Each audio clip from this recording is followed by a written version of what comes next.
Greetings I and gotta pull it up. salutations, my fellow brethren, and welcome to AOA Politics. As you can guess by the image, we're doing something about the Chancellor of the Exchequer. Today we're looking at the budget. I know it released a couple of months ago, but we're still going to look at it, because it's going to be stuck with us for a while.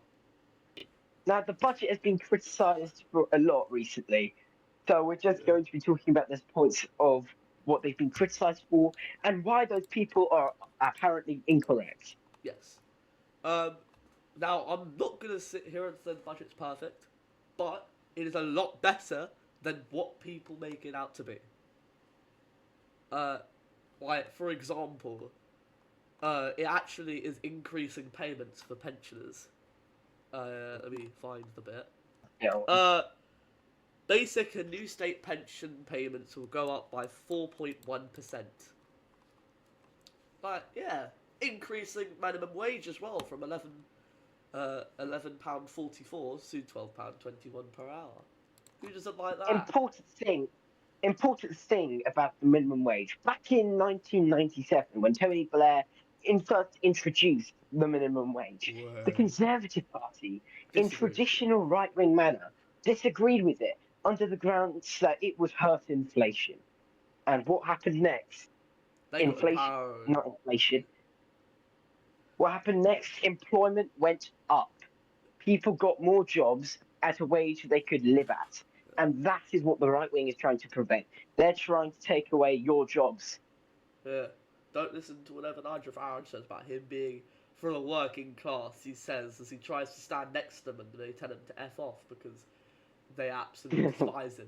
And then when he records a video in a bloody palace, I don't think he's a member of the working class, and I don't think he's a man for the workers. As traditional for Nigel Farage, he tries to swerve his way into acting as if he's always with the group and the lower man, and the working man.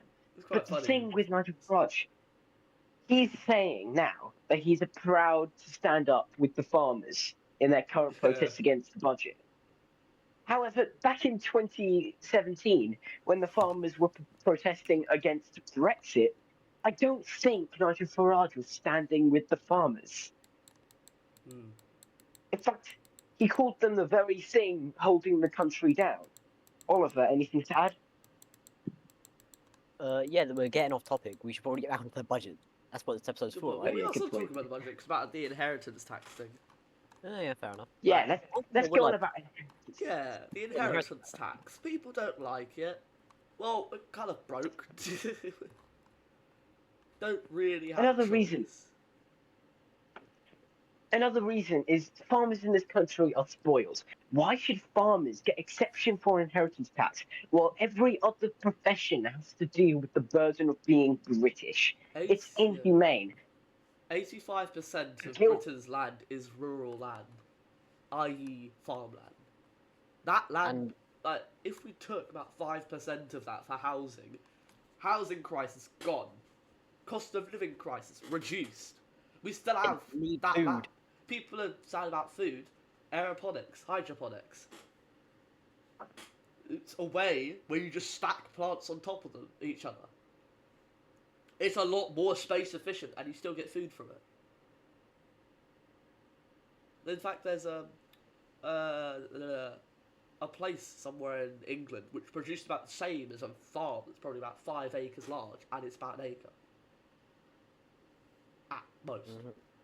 Like, there are more efficient ways, and we're like, I get it. They want to carry on their family heritage, but it's not like we're ripping the farms out of their hands. No, we're just taxing them a bit on it.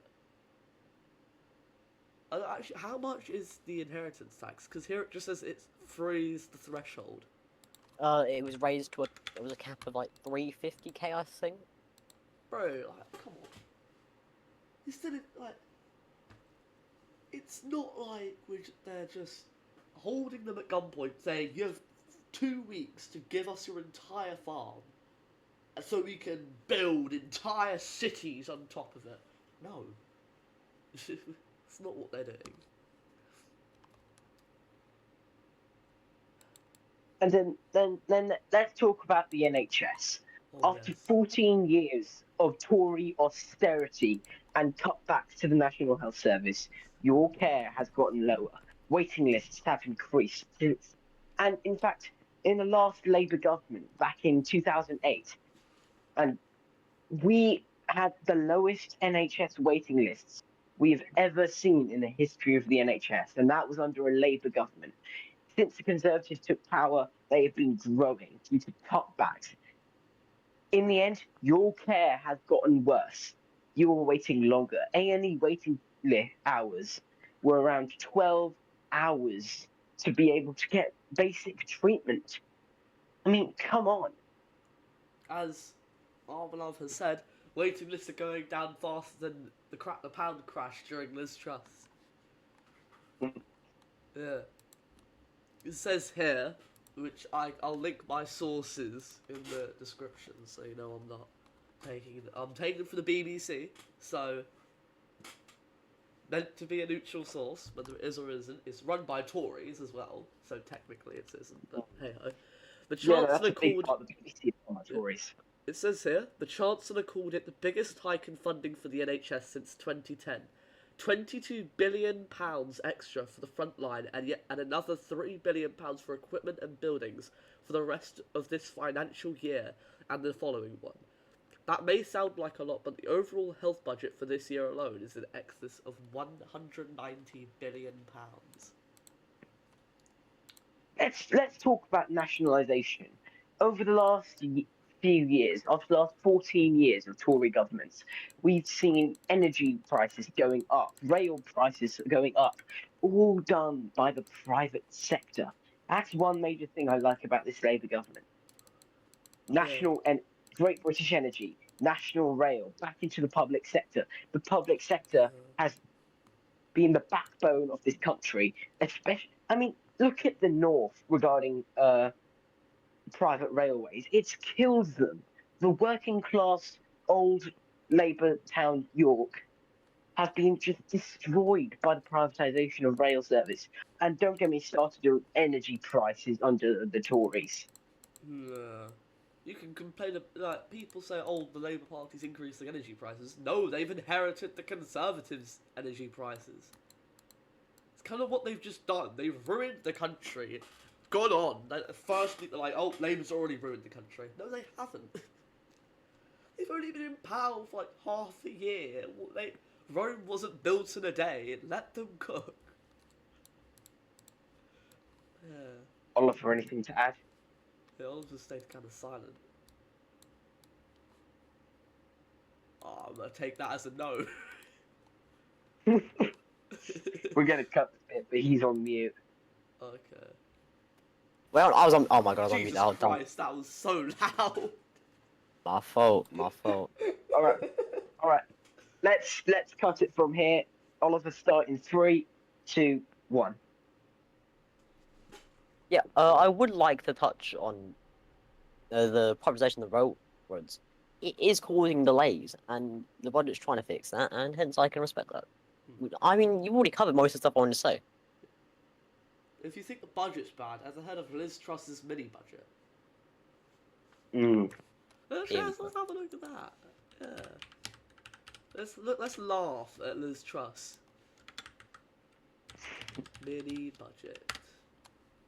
Let's talk about the 11% inflation rates under the Tory government. Overall, food prices went up during the Conservatives.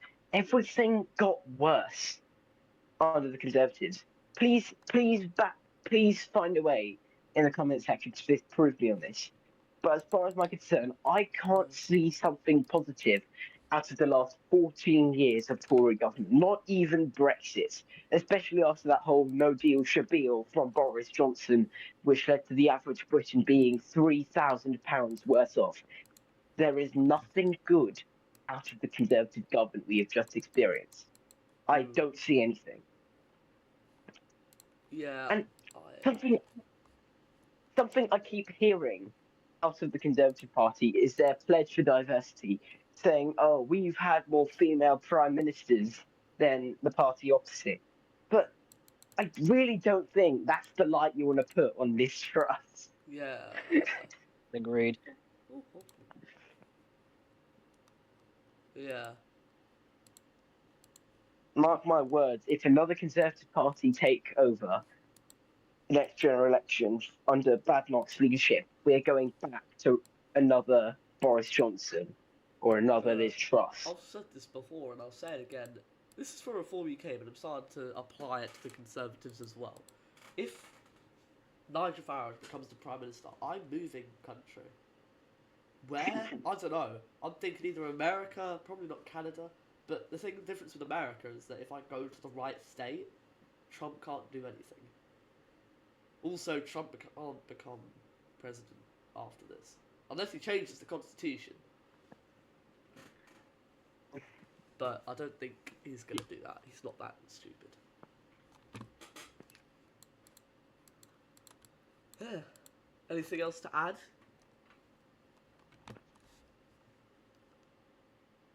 Oliver, Yeah. anything else to add? No, nothing here. Okay. Yep. There. Aaron, I think that's it. Alright. I think